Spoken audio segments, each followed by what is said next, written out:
Hello नमस्कार दोस्तों, स्वागत है आप लोगों का आज के नेक्स्ट मॉक में। और आज आप लोगों के सामने एचपी पुलिस का 4th मॉक लेकर जो है आप लोगों के सामने मैं हाजिर हुई हूँ। तो चलिए बिना टाइम वेस्ट किए करेंगे हम आज के अपने फर्स्ट क्वेश्चन की तरफ मूव। तो पहला क्वेश्चन आप सभी यहाँ पे देख पा रहे हैं, देश को हानि जयचंदों से होती है। ये हमारा आज का जो है वो फर्स्ट क्वेश्चन रहने वाला है। तो आप लोगों ने इससे पहले भी जो है वो 3 मॉक हमने जो है डिस्कस किए थे, जो कि एचपीपीएससी का जो हमारा पैटर्न है उसी के अकॉर्डिंग जितने भी आप लोगों के क्वेश्चन हैं, यानी कि जो भी पूछे जा रहे क्वेश्चन हैं उसी के ऊपर हमने वो सारी चीजें यहाँ पे डिस्कस की हैं। तो देखेंगे इसका आंसर क्या होगा। तो इसमें देख रहे हो आप यहाँ पे कि ये कौन से पेपर में पूछा गया है, एचपीपीएससी के ही पेपर में पूछा गया है। एमओ मेडिकल या डेंटल का क्वेश्चन जो है वो रहता है ये। तो यहाँ पे करेक्ट आंसर हो जाएगा ऑप्शन नंबर ए, जातिवाचक संज्ञा। ये क्यों है तो यहाँ पे देखेंगे, इसमें जयचंदो जो है हमारे पास जातिवाचक संज्ञा है। ऑप्शन नंबर ए करेक्ट है। जातिवाचक संज्ञा किसे कहते हैं? तो जातिवाचक संज्ञा उन शब्दों को कहते हैं जो किसी विशेष जाति या समूह का हमें बोध कराते हैं, उसे जातिवाचक संज्ञा कहते हैं। और यहाँ पर जो जयचंदो शब्द है वो किसी विशेष व्यक्ति का नाम नहीं है, बल्कि यह उन लोगों की जाति का बोध कराता है जो कि विश्वासघाती हैं, जो विश्वासघात करते हैं। तो हमारा जो है वो पहला आंसर हो जाएगा जातिवाचक संज्ञा। दोस्तों, जो भी स्टूडेंट हमारे साथ में हमारे लाइव क्लासेस में, रिकॉर्डेड क्लासेस में जुड़ना चाहते हैं तो वो जो है इस नंबर पर जो है वो कॉल कर सकते हैं। आप लोगों को यहाँ पे ये कंप्लीट कोर्स जो है वो एचपी पुलिस के लिए प्रोवाइड कराया जा रहा है, जिसमें आप लोगों को लाइव लेक्चर्स जो है वो डेली मिलेंगे। 4 घंटे की क्लासेस जो है आप लोगों की डेली की रहने वाली है। वहीं आपको जो है रिकॉर्डेड लेक्चर्स भी जो है वो प्रोवाइड कराए जाएंगे। स्टडी मटेरियल आप लोगों को और जो प्रोवाइड कराया जाएगा। मॉक टेस्ट आप लोगों को यहाँ पे रहने वाले हैं, और जो भी मॉक टेस्ट आप लोगों को प्रोवाइड कराए जाएंगे सारे के सारे लेटेस्ट पैटर्न जो कि एचपीपीएससी का पैटर्न रहने वाला है उसी के अकॉर्डिंग सारी चीजें रहेंगी। बढ़ते हैं नेक्स्ट नंबर क्वेश्चन, हमारे सेकंड क्वेश्चन की तरफ। हर तरफ गंदगी फैली हुई है, रेखांकित पद संज्ञा का भेद है। तो ये जो गंदगी है ये कौन सी संज्ञा है? व्यक्तिवाचक संज्ञा, जातिवाचक संज्ञा, द्रव्यवाचक संज्ञा या भाववाचक संज्ञा? तो गंदगी क्या है, जिससे हम क्या कहेंगे, यहाँ पे एक प्रकार का भाव है, ये भाववाचक संज्ञा है। ऑप्शन नंबर डी यहाँ पर करेक्ट हो जाएगा, क्योंकि यह क्या है, एक अमूर्त भाव है, अवस्था को व्यक्त करता है। गंदगी का अस्तित्व यहाँ पे ये बता रहा है। नेक्स्ट क्वेश्चन है हमारे पास, काशी हिंदू विश्वविद्यालय की स्थापना का श्रेय महामना को दिया गया है। मैंने आप लोगों को पहले भी बताया था, जो किसी के जो है उपनाम है, महामना किसको बोला जाता है? पंडित मदन मोहन मालवीय को बोला जाता है। तो वो उपनाम सभी के किस में आएंगे? एक पर्टिकुलर व्यक्ति के बारे में वो बात बता रहा है, यानी कि ऑप्शन नंबर डी व्यक्तिवाचक संज्ञा यहाँ पर हो जाएगा। और व्यक्तिवाचक संज्ञा क्या होती है? जो किसी विशेष व्यक्ति, वस्तु या फिर स्थान का बोध कराते हैं, उन्हें हम व्यक्तिवाचक संज्ञा कहते हैं। और महामना जो है वो पंडित मदन मोहन मालवीय का उपनाम है, जो एक विशेष व्यक्ति है, इसीलिए यह व्यक्तिवाचक संज्ञा होती है। ठीक है जी, आगे चलते हैं नेक्स्ट क्वेश्चन की तरफ। चलते चलते वह अचानक गिर पड़ा, रेखांकित पद है। पीजीटी केमिस्ट्री में पूछा गया क्वेश्चन था, हिंदी के लिए पेपर 1 में जो भी पूछे जाती चीजें हैं। तो गिर पड़ा लिखा है, एक है यहाँ पे गिरना और दूसरा है पड़ना। तो 2 क्रियाएं आपस में यहाँ पे मिल रही हैं, तो इसका आंसर क्या होगा? संयुक्त क्रिया यहाँ पर हो जाएगा, यानी कि ऑप्शन नंबर डी यहाँ पर करेक्ट हो जाएगा।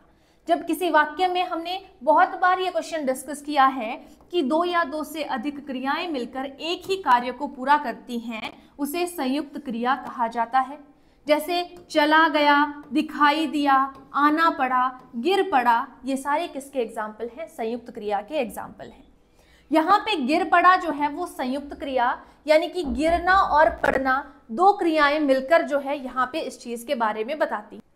ये हो गया हमारा ये वाला क्वेश्चन कंप्लीट, आप यहाँ पे देख पा रहे हैं। ठीक है, तो यहाँ पे क्या बोला है? जो गिर पड़ा, संयुक्त क्रिया, गिरना या पड़ना 2 क्रियाएं हैं जो कि एक कार्य को पूरा कर रही हैं। नेक्स्ट क्वेश्चन है हमारे पास 5th नंबर क्वेश्चन। सरल वाक्य में जो क्रिया वाक्यों को समाप्त करती है और प्राय वाक्य के अंत में रहती है, उसे क्या कहते हैं? और ये जो क्वेश्चन है वो एई सिविल पेपर में पूछा गया क्वेश्चन है। ठीक है, तो यहाँ पे असमापिका क्रिया कहा जाता है, समापिका क्रिया कहा जाता है, प्रेरणार्थक क्रिया कहा जाता है या पूर्वकालिक क्रिया। तो क्वेश्चन में क्या पूछा है कि सरल वाक्य में जो क्रिया वाक्य को समाप्त करती है और प्राय वाक्य के अंत में रहती है, तो अंत वाली क्रिया को क्या कहा जाता है? उसे कहा जाता है समापिका क्रिया कहा जाता है, जो किसी भी सेंटेंस को क्या करती है? खत्म करती है। जो लास्ट में आपने देखा होगा, जैसे यहाँ पे राम घर जाता है, तो जाता है क्या है हमारे पास? समापिका क्रिया। अगर हम सिंगल है की बात कर रहे होते तो है कौन सी क्रिया होनी थी? सहायक क्रिया। लेकिन यहाँ पर क्या लिखा हुआ है? जाता है। तो ये क्रिया जो के साथ में ये दूसरी क्रिया है जो किसी भी सेंटेंस को खत्म करती है, समापिका क्रिया। सीता खाना खाती है, तो समापिका क्रिया कौन सी हो जाएगी? खाती है। तो यह क्रिया वाक्य के अर्थ को पूरा करती है और वाक्य को समाप्त करती है, और यह क्रिया वाक्य के अंत में आती है, इसीलिए इसे क्या कहा जाता है? समापिका क्रिया कहा जाता है। नेक्स्ट क्वेश्चन है, मैं कुछ पुस्तकें लाया हूँ, इन्हें तुम रख लो, और रेखांकित पद सर्वनाम का भेद है। क्या लिखा है? इन्हें बोला गया है, तो निश्चयवाचक है, अनिश्चयवाचक है, पुरुषवाचक है, संबंधवाचक है। तो मैं कुछ पुस्तकें लाया हूँ, ये JOA अकाउंट्स का क्वेश्चन है, आप लोगों को उनके पेपर में पूछा गया था, तो इसका आंसर होगा निश्चयवाचक। अब ये निश्चयवाचक क्यों है? क्योंकि आप यहाँ पे देख पा रहे हो कि मैं कुछ पुस्तकें लाया हूँ, पुस्तकों के साथ में एक निश्चित बात हो रही है कि किन को रखने की बात हो रही है? पुस्तकों को रखने की बात हो रही है, तो यहाँ पे हो जाएगा निश्चयवाचक सर्वनाम। और निश्चयवाचक की डेफिनेशन क्या होती है? ये वे सर्वनाम होते हैं जो किसी निश्चित वस्तु या फिर निश्चित व्यक्ति का बोध कराते हैं। इन्हें सर्वनाम जो है यहाँ पर, ये निश्चित रूप से उन वस्तुओं को दर्शा रहा है जिन्हें वक्ता लाया हुआ है, जैसा कि मैंने आप लोगों को अभी पीछे बताया। आगे चलते हैं नेक्स्ट क्वेश्चन की तरफ। वह तो स्वयं अपनी बातें किसी को नहीं बताती, इस वाक्य के आधार पर कौन सा पद सर्वनाम नहीं है? वह सर्वनाम नहीं है, तो सर्वनाम नहीं है, स्वयं नहीं है, या अपनी नहीं है। तो इनमें से कौन सा नहीं है? अपना जो है वो निजवाचक सर्वनाम है, ये भी होता है, स्वयं भी निजवाचक है, और वह भी सर्वनाम है। तो जो है यहाँ पर इसे हम क्या कहते हैं? निपात। तो ये हमारे पास यहाँ पर सर्वनाम नहीं है, यानी कि ऑप्शन नंबर बी जो है यहाँ पर करेक्ट आंसर हो जाएगा। तो एक निपात है जो वाक्य में जोर डालने के लिए यूज हुआ है, और वह, स्वयं और अपनी सभी हमारे पास क्या है? सर्वनाम है। नेक्स्ट क्वेश्चन है आपके पास। नेक्स्ट क्वेश्चन की तरफ मूव करने से पहले तो आप लोगों को यहाँ पर कंप्लीट जो है HP पुलिस का जो कोर्स है वो प्रोवाइड कराया जा रहा है। इसमें आप लोगों को सभी को लाइव क्लासेस जो है वो प्रोवाइड कराई जाएंगी। डेली क्लासेस आप लोगों की 4 घंटे रहने वाली हैं, और साथ ही आप लोगों को रिकॉर्डेड क्लासेस भी प्रोवाइड कराई जाएंगी। उसके साथ आप लोगों को स्टडी मटेरियल प्रोवाइड कराया जाएगा। इसमें आप लोगों को मॉक टेस्ट रहने वाले हैं, और जो भी मॉक टेस्ट आप लोगों को प्रोवाइड कराए जा रहे हैं सारे के सारे लेटेस्ट पैटर्न HPPSC का जो डिसाइडेड पैटर्न है उसी के अकॉर्डिंग रहने वाला है। तो जो भी स्टूडेंट्स हमारे साथ में जुड़ना चाहते हैं, कोर्स को परचेज करना चाहते हैं, वो इस नंबर पर जो है व्हाट्सएप या फिर कॉल कर सकते हैं 7018186561 पे। चलते हैं नेक्स्ट क्वेश्चन की तरफ। गांधी जी हमारे राष्ट्रपिता हैं, अचानक आपका जन्म पोरबंदर में हुआ है। HPPGT हिंदी का क्वेश्चन पेपर है ये। उपयुक्त उदाहरण में आया सर्वनाम जो आप है वो कौन सा है ये बताना। यहाँ पे आपका जन्म लिखा हुआ है, तो यहाँ पे आप किसके लिए हो रहा है? देखो, आपका मतलब जब खुद होता है तब वो कौन सा सर्वनाम होगा? वो होगा निजवाचक सर्वनाम। ठीक है जी। और जब आपके पास आपका मतलब जो है वो किसी को रिस्पेक्ट देने के लिए किया जा रहा है तो वो होता है पुरुषवाचक सर्वनाम, और पुरुषवाचक सर्वनाम में भी बीच में आता है मध्यम पुरुषवाचक सर्वनाम। तो यानी कि यहाँ पर कौन सा हो जाएगा? ऑप्शन नंबर ए यहाँ पर करेक्ट होगा, यानी कि मध्यम पुरुषवाचक का है, क्योंकि यह वाक्य श्रोता या व्यक्ति गांधी जी को संबोधित करने के लिए हम यहाँ पर इस्तेमाल कर रहे हैं। नेक्स्ट क्वेश्चन है आपके पास, प्रातः काल सैर पर जाया करो पद परिचय की दृष्टि से रेखांकित पद है। वो कौन सा रेखांकित पद है? प्रातः काल। तो प्रातः काल ये जो है वो क्वेश्चन पूछा गया है, HPPGT इंग्लिश का क्वेश्चन है ये। यहाँ पे क्या ये एक संज्ञा है, क्या ये एक विशेषण है, क्या ये क्रिया विशेषण है, क्या ये सर्वनाम है? तो हमें कब सैर पर जाना चाहिए? सुबह सुबह जाना चाहिए, प्रातः काल जाना चाहिए। तो प्रातः काल क्या है हमारे पास, क्रिया विशेषण है। ये क्रिया की विशेषता को बता रहा है, यहाँ पे कब जाना चाहिए, प्रातः काल जाना चाहिए। यानी कि यहाँ पर हो जाएगा ऑप्शन नंबर सी हमारा करेक्ट आंसर। और क्रिया विशेषण क्या हुआ, जो क्रिया की विशेषता बताते हैं। और प्रातः काल शब्द क्रिया यानी कि जाया करो के होने के समय को दर्शा रहा है कि कब जाना चाहिए, तो हमें प्रातः काल जाना चाहिए। ठीक है जी, आगे चलते हैं। नेक्स्ट क्वेश्चन है, सरकारी गोदामों में ढेर सा अनाज भरा पड़ा है, रेखांकित, यहाँ पर जो है वो थोड़ा सा राइटिंग एरर है, रेखांकित पद में विशेषण का भेद है। ये पीएचपी पीजीटी इकोनॉमी में पूछा गया क्वेश्चन है। तो यहाँ पर ढेर सा जो है वो गुणवाचक विशेषण है, संख्यावाचक विशेषण है, परिमाणवाचक विशेषण है, सार्वनामिक है। तो ढेर सा अनाज के बारे में बात करें तो हम अनाज को क्या कर सकते हैं, हम तोल सकते हैं। तो ऑप्शन नंबर सी यानी कि परिमाणवाचक विशेषण होगा। ऐसे विशेषण जिन्हें हम माप सकते हैं, तोल सकते हैं, उन्हें परिमाणवाचक विशेषण कहा जाता है। डेफिनेशन, परिमाणवाचक विशेषण वे शब्द होते हैं जो किसी वस्तु की मात्रा या फिर नाप तोल का बोध कराते हैं, उन्हें परिमाणवाचक विशेषण कहा जाता है। तो ढेर सा अनाज की अनिश्चित मात्रा को यहाँ पे दर्शा रहा है, अनिश्चित परिमाणवाचक विशेषण बोलेंगे हम इसे। ठीक है जी, नेक्स्ट क्वेश्चन है, कुछ योजनाएं दुर्भाग्यवश कार्यान्वित नहीं हो पाती, रेखांकित पद है। तो योजनाओं को गिन सकते हैं हम, और योजना से पहले कुछ लगा हुआ है, तो कुछ क्या है, अनिश्चितता को शो कर रहा है ना, कुछ या तो ये होगा या तो ये होगा। योजनाओं को गिन सकते हैं, कितनी योजनाएं हैं, 1 2 3 योजनाएं हैं, तो यहाँ पे आएगा अनिश्चित संख्यावाचक होगा, जिनको हम गिन सकते हैं, अनिश्चित संख्यावाचक विशेषण के अंदर आएगा। अनाज को गिन नहीं सकते थे हम, क्योंकि अनाज बहुत सारा है, बहुत टाइम लगता है उन चीजों को गिनने के लिए, लेकिन योजनाओं को हम गिन सकते हैं क्योंकि वो कुछ ही होंगी। तो यहाँ पे होगा अनिश्चित संख्यावाचक विशेषण, ऑप्शन नंबर डी करेक्ट होगा। तो अनिश्चित संख्यावाचक की डेफिनेशन क्या हुई, जो किसी वस्तु या व्यक्ति की अनिश्चित संख्या का बोध कराते हैं, उन्हें क्या कहेंगे, अनिश्चित संख्यावाचक विशेषण। और कुछ शब्द जो है वो योजनाओं की अनिश्चित संख्या को दर्शा रहा है यहाँ पे। नेक्स्ट क्वेश्चन है एचपी पीजीटी हिंदी में पूछा गया क्वेश्चन, कर रहा हूं ना, इस वाक्य में न अव्यय लगा हुआ है, और न का अर्थ क्या है, ना मना नहीं किया जा रहा है, बल्कि एक निश्चय के अर्थ में यूज हो रहा है कि कर रहा हूं ना मैं, यानी कि निश्चितता को बता रहा है यहाँ पे कि हाँ हो रहा है काम। ठीक है, तो नेक्स्ट क्वेश्चन है हमारे पास, यहाँ पे आपको बता दिया मैंने कि निश्चय के अर्थ में किया गया है, वक्ता द्वारा कही गई बात को अधिक पुख्ता और विश्वासपूर्ण ढंग से प्रस्तुत करता है। तो यहाँ पे ऑप्शन नंबर बी, निश्चय के अर्थ में आपके पास न का इस्तेमाल हो रहा है। नेक्स्ट क्वेश्चन है, जैसे नागनाथ वैसे सांपनाथ, और ये असिस्टेंट माइनिंग इंस्पेक्टर के पेपर में पूछा गया क्वेश्चन था।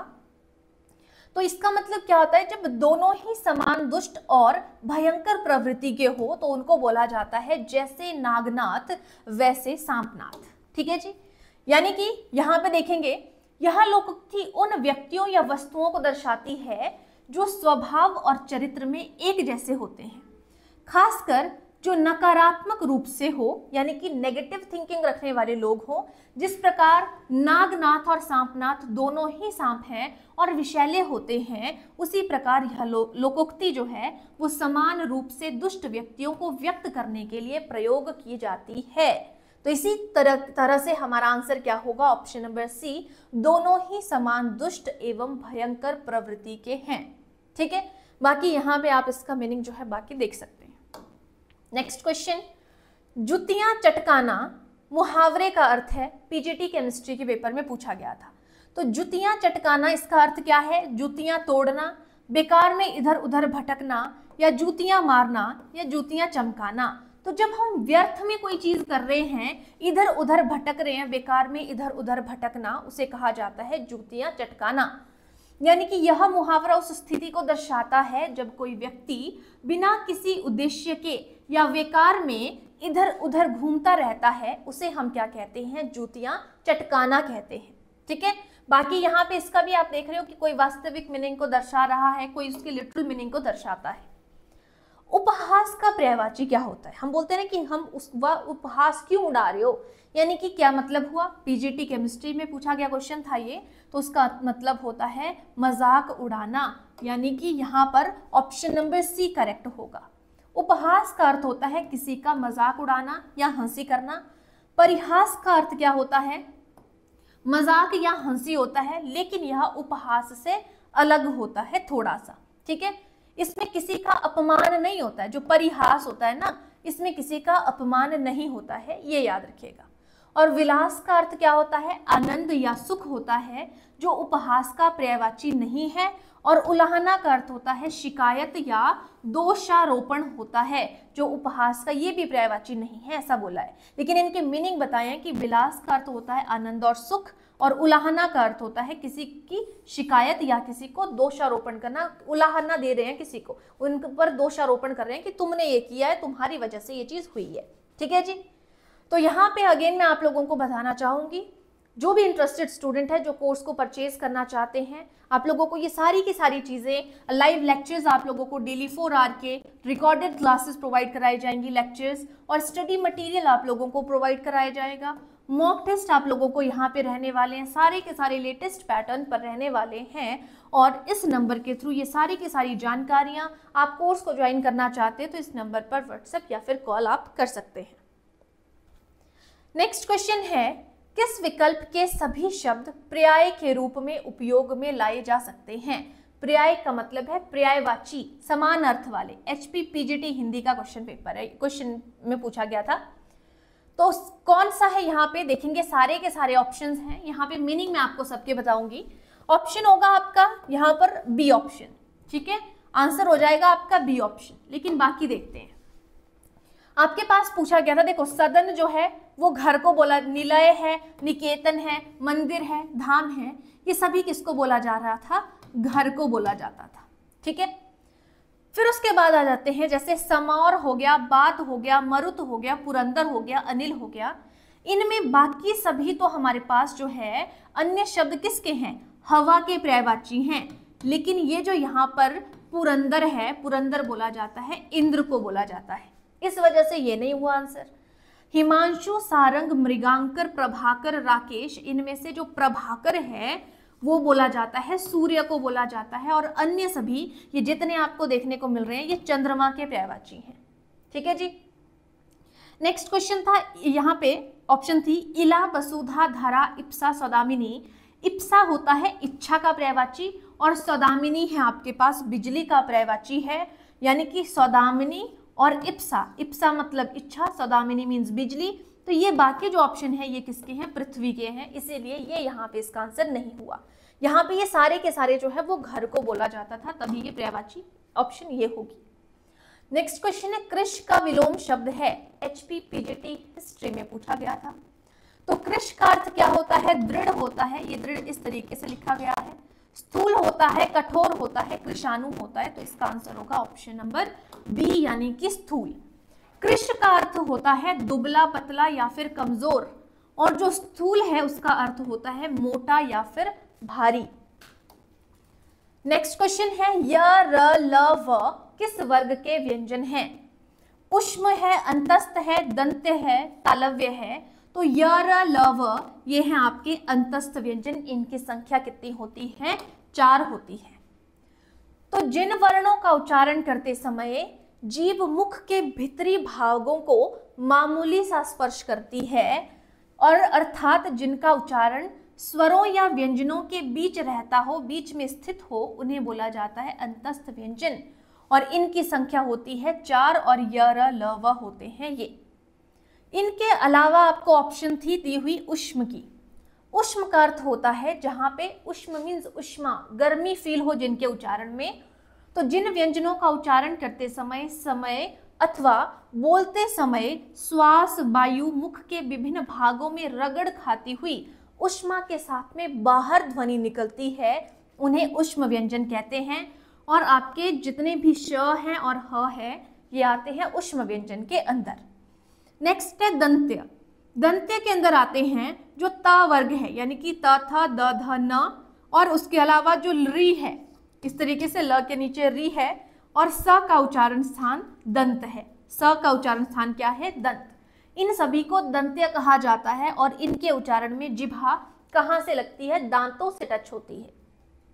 आप बोल के देख सकते हो, जब आप इनको बोलोगे तो जीभ आपकी दांतों के साथ में टच होगी। और तालव्य का अर्थ क्या होता है? जो भी च छ ज झ है और ई च वर्ग हैं, यानी कि य और श है, जितने भी च की पंक्ति में आते हैं, च छ ज झ, ठीक है, उसके अलावा जो आपका य और श है, उसके अलावा आपका छोटी ई और बड़ी ई है, ये सारे के सारे कहाँ से हैं? तालु से बोले जाते हैं। जो जीभ से ऊपर वाला भाग होता है वहां पर आपकी टच हो रही है, उनको बोलेंगे तालव्य। तालु से बोले जाने वाले इन वर्णों को तालव्य वर्ण बोला जाता है। निम्न में से किस शब्द में अनुनासिक स्वर लगा हुआ है? और अनुनासिक का मतलब होता है जहां पर चंद्र बिंदी लगी होती है, तो ऑप्शन नंबर सी हो जाएगा। दांत यहां पर करेक्ट आंसर। तो दांत शब्द में अनुनासिक स्वर लगा हुआ है और दांत शब्द में अ शब्द अनुनासिक है, क्योंकि इसके उच्चारण में हवा मुंह के साथ साथ नाक से भी निकलती है। तो उन्हें जब आप उच्चारण कर रहे हो, नाक और मुंह से आपके जो है वो सांस निकलती है, हवा निकलती है, उसे क्या कहा जाता है? अनुनासिक कहा जाता है। जिन स्वरों के उच्चारण में हवा मुंह के साथ साथ नाक से भी निकलती है, उन्हें अनुनासिक स्वर कहा जाता है। ये यहाँ पे इसकी डेफिनेशन बताई गई है। आज का हमारा लास्ट क्वेश्चन है, अनेकार्थक शब्द मुद्रा का निम्नलिखित में से कौन सा अर्थ नहीं है? मुद्रा का अर्थ कौन सा नहीं है? तो सिक्के को भी मुद्रा कहा जाता है, मुहर को मुद्रा कहा जाता है, अंगूठी को मुद्रा कहा जाता है, क्षितिज को नहीं कहा जाता है। तो आपका ऑप्शन नंबर सी यहाँ पर करेक्ट आंसर हो जाएगा, क्योंकि सिक्का मुद्रा का एक अर्थ है और अंगूठी जो है वो भी मुद्रा के अर्थ में यूज हो रही है। वह किसी प्रकार की पहचान या अधिकार का प्रतीक होती है, ऐसा बोला गया है। और मुहर जो है वो भी मुद्रा का अर्थ है, मुहर या छाप आप उसको बोल सकते हैं, जिसका उपयोग किसी चीज को प्रमाणित करने के लिए किया जाता है। मुहर का, कि जैसे मुहर लगाते हैं ना, वो मुद्रा हुई। और कोई मुद्रा होगी, पुराने टाइम पे आपने देखा होगा कि आपके सिक्के होते थे, उन मुद्रा से हमें पता चलता था कि किस टाइम के हैं, ठीक है। और यहाँ पे क्षितिज आंसर क्यों हुआ? क्योंकि क्षितिज का अर्थ होता है वह काल्पनिक रेखा जहां पृथ्वी और आकाश मिलते हुए दिखाई देते हैं, उसे कहा जाता है क्षितिज। और ये मुद्रा के किसी भी ज्ञात अर्थ से रिलेटेड नहीं है, इसीलिए यहाँ पर क्षितिज जो है वो मुद्रा का अर्थ नहीं होता है, ठीक है। तो जितने आप लोगों ने यहाँ पे देखे, आज आप लोगों का फोर्थ मॉक जो है हमने यहाँ पे डिस्कस किया, जिसमें हमने जो है 20 क्वेश्चंस को डिस्कस किया। तो जो भी इंटरेस्टेड स्टूडेंट हैं, जो कोर्स को परचेज करना चाहते हैं, आप लोगों के सामने यहाँ पर जो है नंबर विजिबल है 7018186561। इस पर आप कॉल भी कर सकते हो, व्हाट्सएप भी कर सकते हो। जो भी आप लोगों को कोर्स के रिगार्डिंग जो है पूछना है, कोर्स को ज्वाइन करना है, वो आप इस नंबर के थ्रू कर सकते हैं। आप लोगों को यहाँ पर लाइव लेक्चर्स जो है वो प्रोवाइड कराए जा रहे हैं, जो कि आप लोगों की डेली आप लोगों की 4 घंटे की क्लासेस रहने वाली हैं। रिकॉर्डेड लेक्चर्स भी आप लोगों को प्रोवाइड कराए जाएंगे, स्टडी मटेरियल भी आप लोगों को प्रोवाइड कराया जाएगा, मॉक टेस्ट आपको यहाँ पे मिलने वाले हैं। सारे के सारे HPPSC के लेटेस्ट पैटर्न के ऊपर बेस्ड सारी चीज़ें रहेंगी। तो ये थी हमारी आज की क्लास। बाकी मिलते हैं नेक्स्ट मॉक में। आज के लिए इतना ही। Thank you.